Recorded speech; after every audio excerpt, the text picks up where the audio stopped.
Since my last video, when I joined a multiplayer dogfight server, I've started participating in multiplayer servers that run historical scenarios, and I've been having an absolutely great time.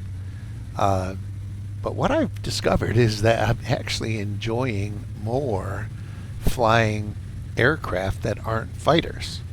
Like, for example, I really love the Henkel 50. I'm sorry, the Junkers 52 trimotor, which is a lot of fun. And really, it's just a transport and cargo plane. But today, I decided to try my hand at the Henkel 111 bomber, twin-engine bomber, and I actually did so poorly I could barely keep the thing in the air. So I decided that I needed some practice. So I have assigned myself a mission to do the following in a Henkel 111. I'm going to take off from my airfield. I'm then going to bomb my own airstrip, and then I'm going to turn around and perform a landing on my bombed out airstrip, which seemed like a good opportunity to get a feel for all the various aspects of the Henkel 111, including level bombing, which I really haven't had much experience, well, really no experience in at all. So I think this is going to be a fun mission. The Henkel 111 is a really cool aircraft, but it feels very heavy. You get spoiled by flying fighters, and then when you fly something that's as heavy as a Henkel 111, you realize not all aircraft are like that. This thing clearly is not defiant of gravity, but that actually makes it a lot of fun to fly. And as you will see, it has a lot of interesting options. Like, for example, here as I'm taxiing, I'm practicing turning almost exclusively with differential power, which is something you don't have to do so much on the smaller twin-engine aircraft like the Messerschmitt 110. It's another aircraft I like a lot. But so here I am, just taxiing to the runway, getting ready for this crazy training mission and practicing my differential power. Yesterday, I was involved in a historical scenario where I noticed that one of the airfields actually had a Junkers 52, which is the transport plane that I was talking about. And I was surprised to see it because there really was no sort of airlift aspect to that scenario. But I logged on with that plane anyway just to see what would happen. And amazingly, I got a mission to go rescue a German VIP who had been injured at an airfield that had been attacked. And my mission was to fly to this burning airfield and pick up the VIP and then fly him to a hospital. And it was so cool. Like, I landed and I had to wait for the truck to bring the patient and some of the other evacuees, and then I had to wait for them to get loaded onto the plane, and then once they were loaded on, I was assigned to fly to a nearby hospital.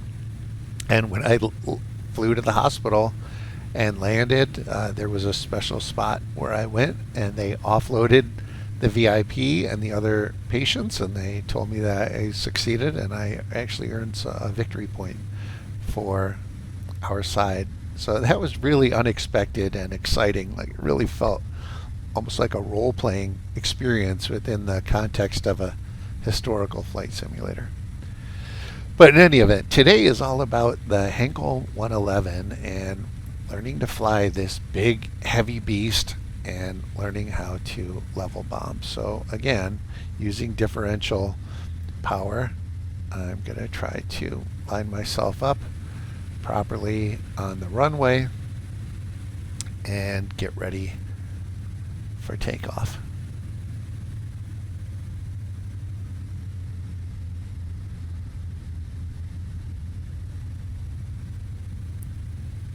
quite like the way I'm lined up yet, so I'm going to try just a little bit more differential power to get pointed straight down the runway, and then check my flaps. Make sure my flaps are set for takeoff, because in a big heavy bird like this, carrying 4 250 kilogram bombs and 1 500 kilogram bomb, you're going to need all the lift that you can get. So I'm going to set my flaps. Took me a while to figure out where the flap level indicator was, but once I figured that out, I was ready to go, and now it looks like I'm ready for takeoff.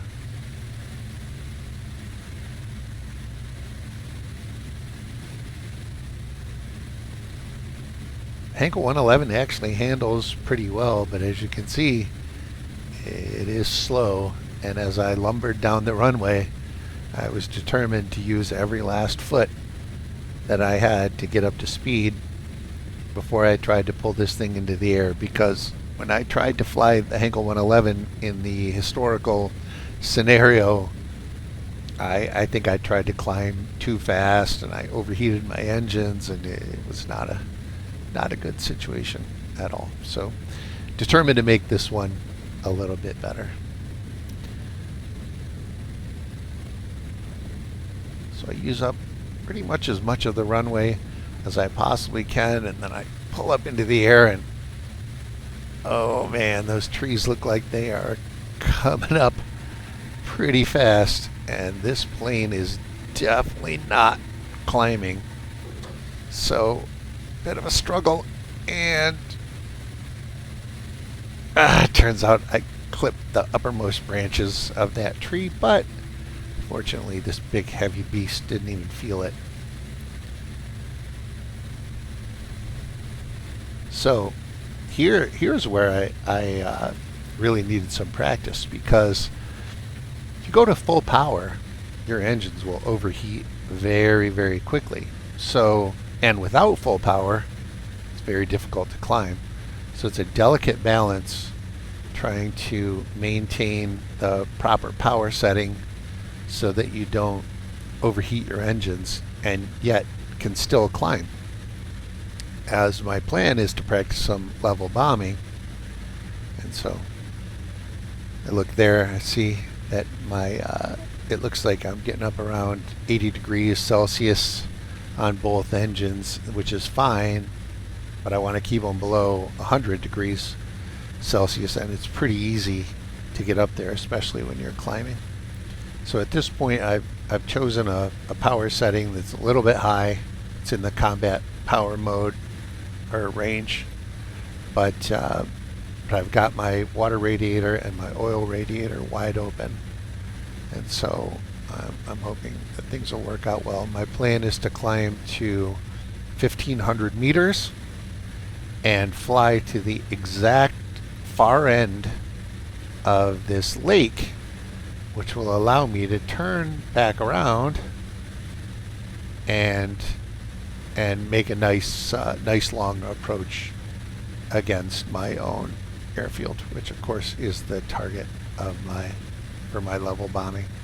And there you see I'm still at about 80 degrees Celsius, which is still okay, and so I'm still climbing. All right, now we're gonna fast forward until I get to the other end of the lake, and then we'll turn around and practice some level bombing.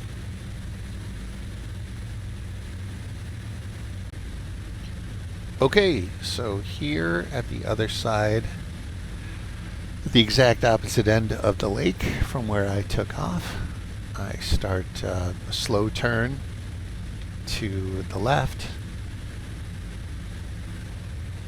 trying to get lined up well on my own runway. And this is something that I need to do because while the Bombardier can make very minor course corrections to the aircraft's direction, the more major course corrections have to be made by the pilot. So I really want to get lined up as well as I possibly can And there you can see the airstrip right there. So I want to line up as well as I possibly can before I turn the aircraft over to the bombardier. And at that point, the pilot will just sit back in his chair and relax until until the bombs are away. So you can see I'm turning slowly in, trying to get lined up really nice, and looks like getting pretty close there. So okay, at that point I turn it over to the bombardier.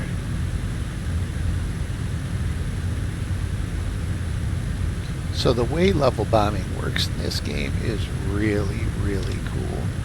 You can control, well, you have to control all the various aspects of the bomb site. And so you can, as I'm doing now, you can flip to view mode and increase the angle of the bomb site to allow you to see the target well before you reach it. And at this point, the bombardier has complete control of the aircraft. And by moving this little knob, I can actually make minor adjustments. So as you see, I've now adjusted course so that the bomber is heading directly toward the runway. I then need to set my proper altitude and airspeed. No. So there you go. Set my airspeed, and I would ordinarily have to also set things like the wind direction and the wind speed, but for this particular scenario, the wind speed is 0 meters per second, so I don't even have to worry about the wind, which is good because I'm practicing. So there, I open the bomb bay doors, and I flip back to manual mode. And manual mode means I'm now actually looking down the bomb site. That is where I expect, based upon the calculations of the bomb site, that's where I expect that the bombs will hit. So I basically have to wait until my target is in the crosshairs. Right now, this plane is carrying 4 250 kilogram bombs and 1 500 kilogram bomb, and I've got them set so that all of the 250 kilogram bombs will release the first time I press the button, and then the second time I press the button, the 500 kilogram bomb. So here we go. I'm coming up on the runway, and go and go.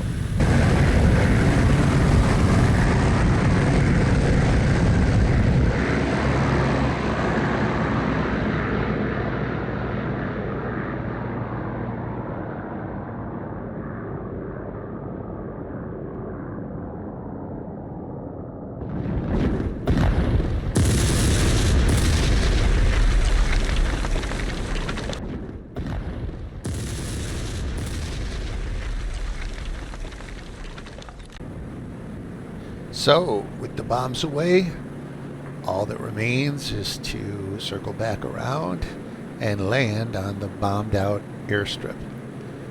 So, I'm going to give myself plenty of approach so that I have time to lower the landing gear, get my flaps down, get my airspeed correct, just because I'm not all that familiar with this aircraft. So once again, I'm going to circle around the lake until I'm lined up on the runway. So we will jump ahead until I'm on the other side.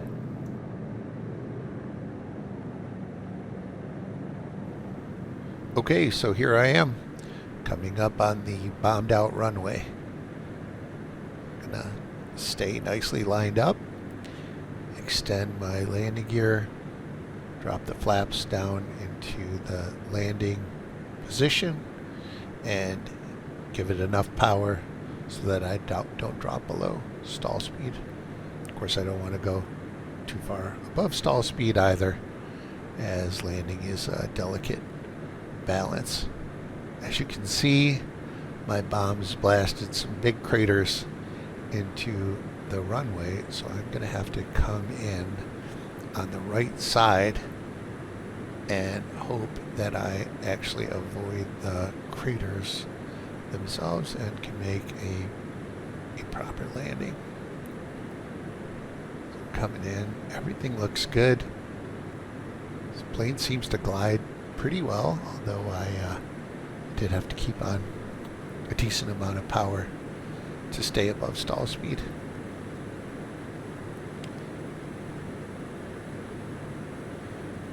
Everything's looking good.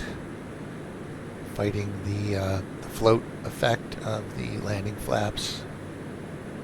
And again, I'm targeting the right side of the runway to avoid getting wrecked by one of those craters.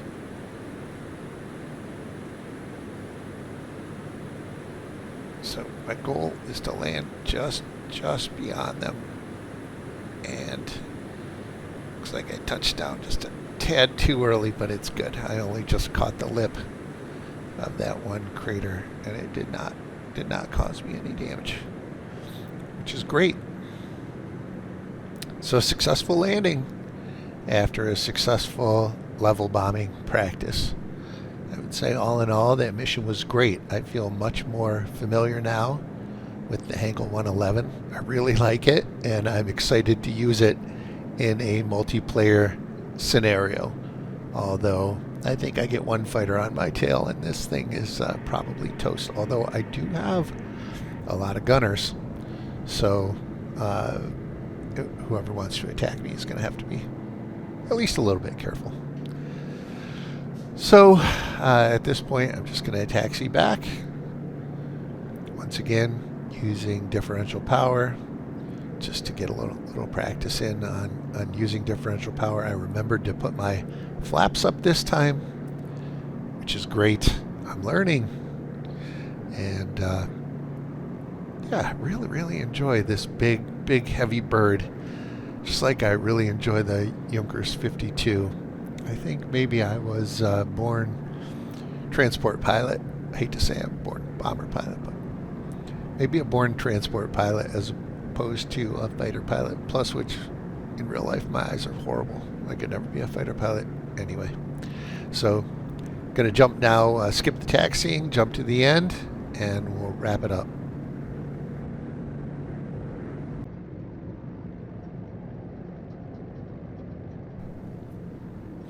So as I reach my parking spot, I'm going to use one last instance of differential power just to swing around and get one last good look at all the damage I did to the runway. Not bad. 2 big craters. One from the 4 250 kilogram bombs, and then the one on the left from the single 500 kilogram bomb. So pretty impressive stuff. And a lot of fun. Really enjoyed this mission. I hope you enjoyed watching, and hope to see you again.